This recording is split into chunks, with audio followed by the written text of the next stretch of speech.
Hello there, YouTubers, family and friends. This is Edward. I'm in the hospital, still in Cebu. Tomorrow's our last day in the hospital, and then we'll be heading back home. So I'm just kind of giving you guys a quick update. We still don't have the final bill yet from how much the doctors cost, but we got all the dressing that I need for the next 4 to 6 weeks purchased, which was 10,000 pesos, which is $200. And tomorrow we're going to get the medications, the 2 antibiotics that I'm on right now, and we'll get those for probably for another week or so for when we go home. So I'm thinking that might be another $100. So that's a $300 additional, and I made a $200 mistake. Is so far on the hospital bill it was $2,400, so we're up to $2,700 US dollars. $2,700 US dollars right now is where we're sitting at, without knowing what the doctor bill is, which I am assuming it'll be like 30,000 pesos. It's just a guess. So that's another, what, 2, 4, 600. So that would be, what, 3,300. So 3,300 total bill.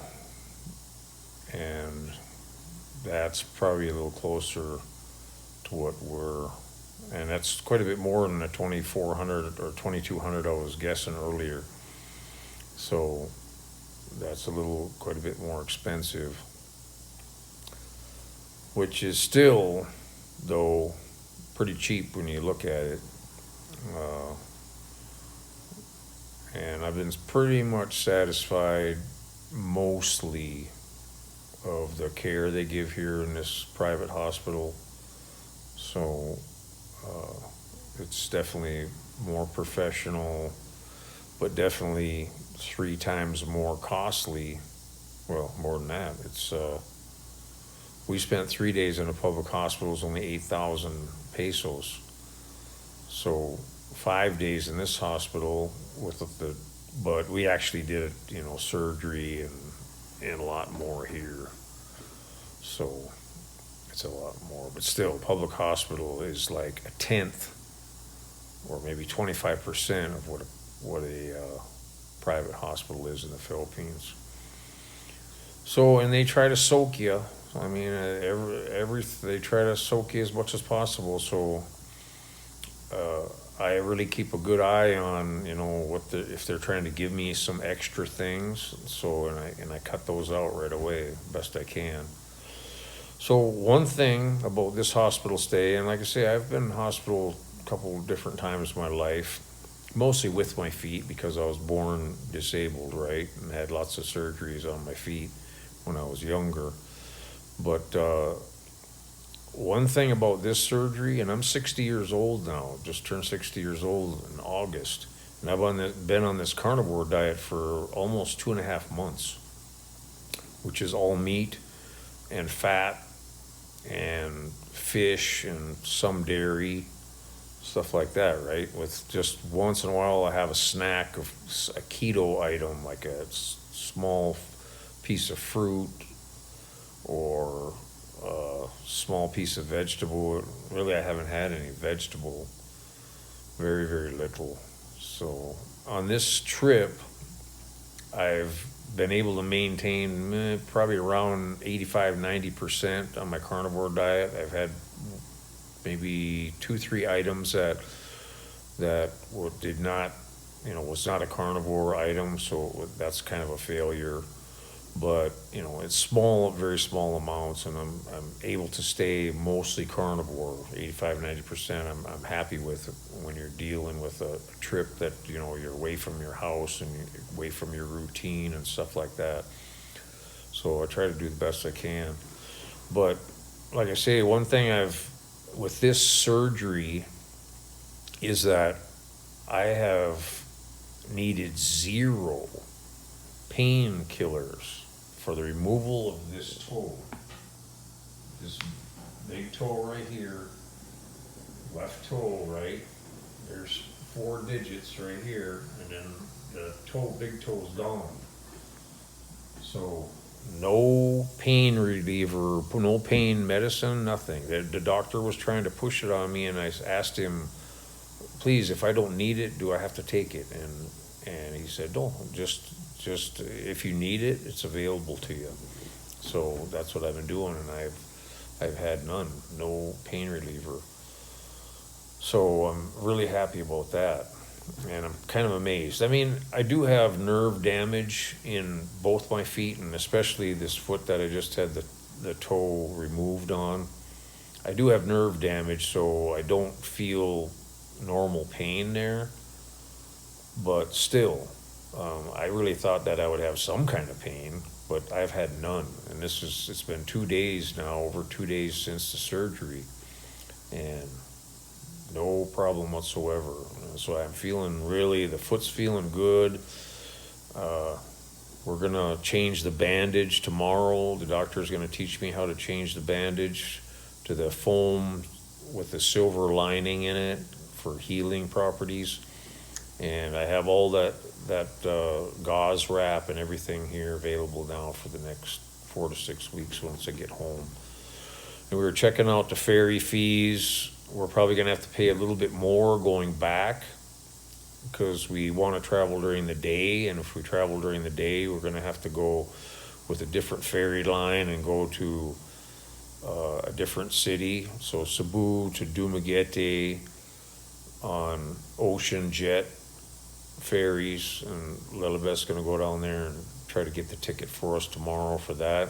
And then once we get to Dumaguete around 1 p.m. in the afternoon on Wednesday, then we're gonna hop on the Fast Cat, which is another 3 hours. So around 5:30 p.m. we should get to our Dapitan port,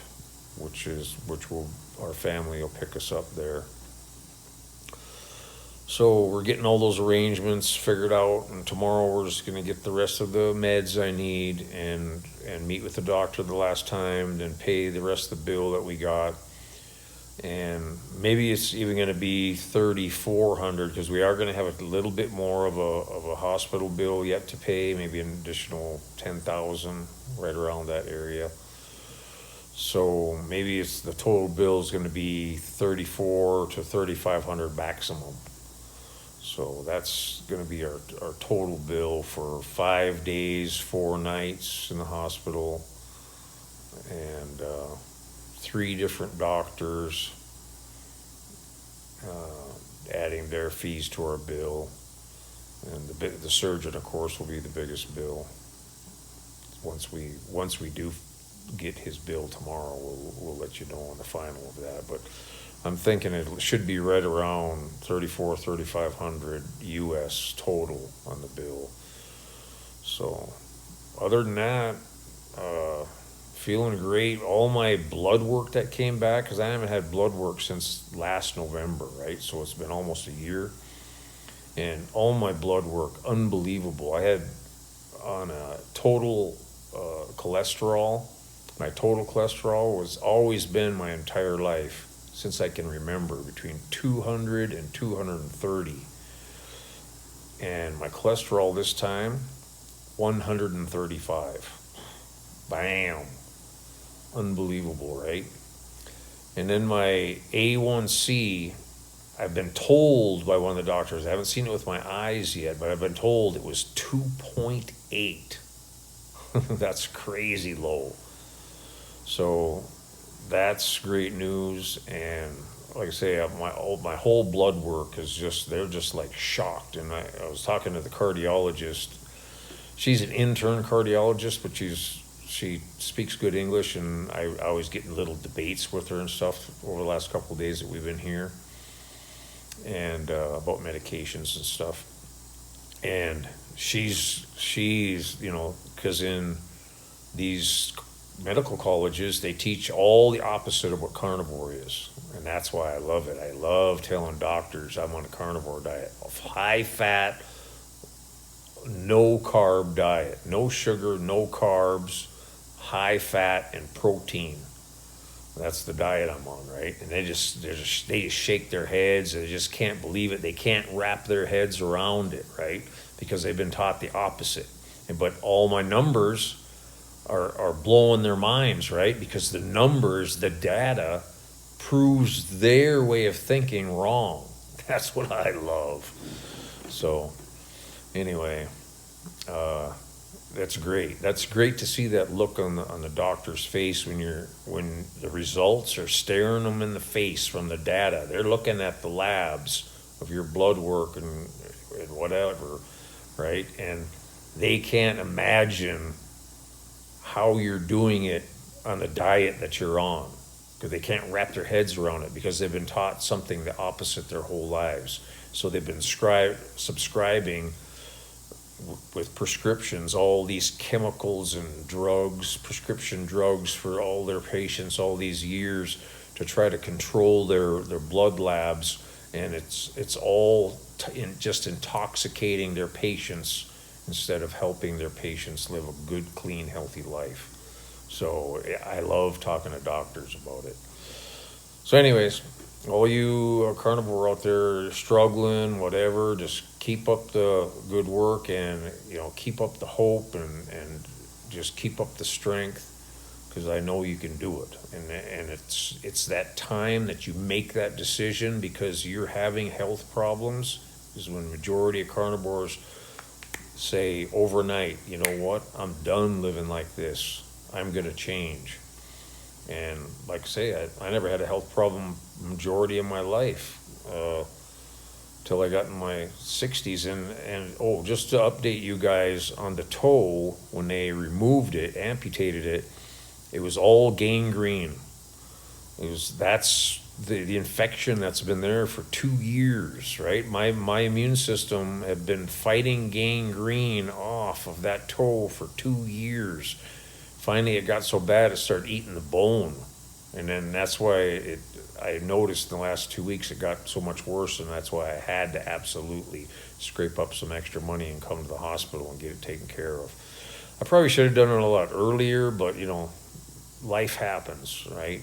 You always have certain times in your life you just can't do something. We live so far out in the jungle, and it's a low time of my life for finances, being between my two pensions for 2 years. We're pretty tight budget, right?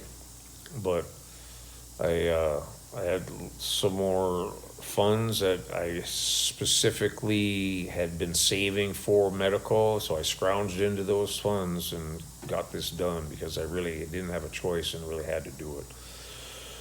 So I'm really happy about what's going on. I felt, even after the same day I got out of the surgery and the toe was gone, I could just feel my whole body have a relief, a sigh of relief of not having to fight that constant inflammation of that poison from the gangrene in my foot.